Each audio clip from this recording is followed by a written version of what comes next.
Viongozi wa Kenya Kwanza sasa wanamtaka aliyekuwa naibu rais Rigathi Gachagua achukuliwe hatua kwa hatia kwa kile wanasema ni kuchochea ghasia zilizoshuhudiwa kwenye maandamano ya Juni 25. Naam, aidha baadhi ya viongozi wa muungano huo wamekashifu viongozi wa makanisa kwa kukosa uwajibikaji kuhusu maandamano na uharibifu wa mali ulioshuhudiwa humu nchini. Viongozi hao walizungumza neno la Nairobi na Kisumu.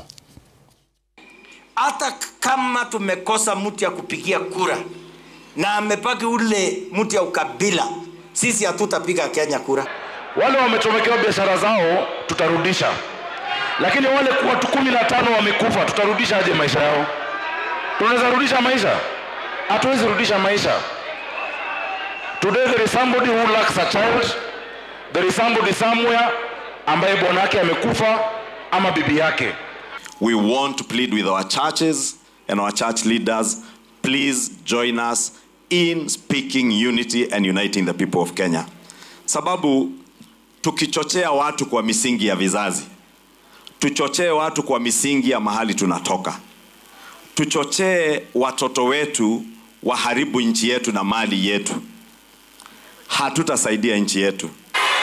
Wale watu wanaleta incitement katika Kenya, tafadhali mchukue hatua.